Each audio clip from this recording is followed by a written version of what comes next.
Assalamualaikum warahmatullahi wabarakatuh.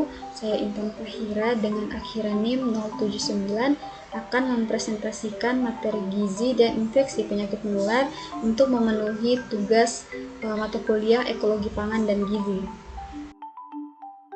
Adapun outline yang akan saya bahas adalah yang pertama definisi gizi dan infeksi penyakit menular, kemudian penyakit infeksi menular dan penyebarannya, kemudian ada siklus malnutrisi terhadap infeksi, kemudian hubungan gizi dan infeksi penyakit menular, kemudian ada faktor yang mempengaruhi tubuh melawan infeksi dan berakibat malnutrisi, dan yang terakhir ada pencegahan penyakit menular.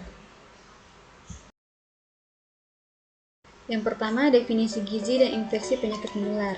Gizi adalah proses kompleks yang melibatkan zat gizi, proses biologis, ilmu pengetahuan, dan siklus kesehatan.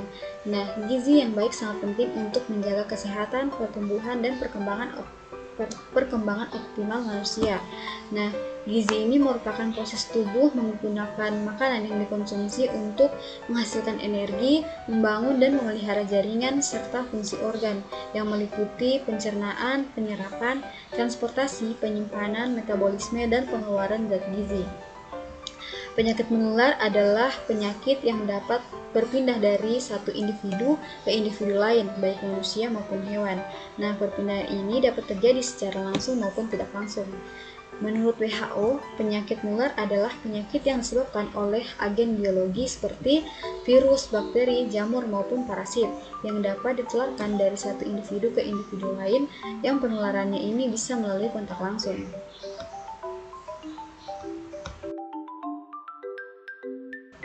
Selanjutnya, penyakit infeksi menular dan penyebarannya. Nah, yang pertama ada tuberkulosis. Nah, tuberkulosis ini penularannya terutama melalui udara saat penderita TBC, batuk atau bersin. Nah, orang yang menghirup udara tersebut dapat terkontaminasi bakteri Mycobacterium tuberculosis. Kemudian ada malaria. Nah, penyakit malaria ini penularannya melalui gigitan nyamuk Anopheles betina yang membawa parasit malaria. Kemudian hepatitis, terutama melalui makanan atau air yang terkontaminasi virus. Kemudian ada kolera. Nah, penyakit kolera ini disebabkan oleh bakteri Vibrio cholerae yang hidup di air asin dan dapat menular ke manusia melalui konsumsi air yang terkontaminasi seperti air minum, air laut, dan air tawar. Nah, jika seseorang mengonsumsi air yang terkontaminasi bakteri ini, mereka dapat tertular penyakit kolera. Selanjutnya, siklus malnutrisi terhadap infeksi penyakit menular.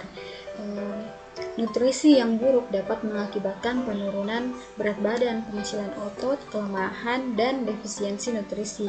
Kemudian gangguan kekebalan tubuh, kemampuan yang buruk untuk melawan infeksi, dan meningkatkan stres oksidatif.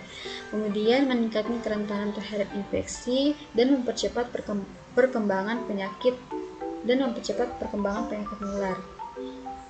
Kemudian peningkatan kebutuhan nutrisi, pengurangan asupan makanan, dan peningkatan kehilangan nutrisi. Selanjutnya, hubungan gizi dan infeksi penyakit menular. Yang pertama ada efek gizi atau makanan terhadap sistem imun. Nah, zat gizi seperti mikronutrien, makronutrien, dan antioksidan ini sangat penting untuk tubuh manusia dalam menjaga sistem imun. Kemudian efek makanan dan timbulnya penyakit infeksi. Nah, makanan yang terkontaminasi virus, bakteri, jamur maupun parasit ini dapat meningkatkan resiko terkena penyakit infeksi menular. Kemudian ada malnutrisi dan penyakit infeksi, gizi pada pasien dengan imun defisiensi, dan kelebihan gizi dan infeksi.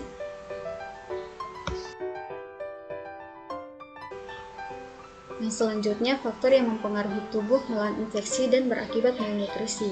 Yang pertama ada penurunan absorpsi zat gizi, kemudian kurangnya asupan vitamin dan mineral, kemudian ada gangguan metabolik, ada anoreksia, kemudian pola dan kepercayaan yang salah, dan penurunan ketahanan tubuh terhadap infeksi.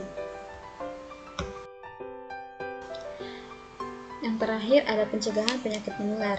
Nah, yang pertama perencanaan lokasi yang baik, kemudian penyediaan layanan klinik dasar, kemudian ada penyediaan tempat berlindung yang layak, menyediakan pasokan air bersih, kemudian melakukan sanitasi atau kebersihan.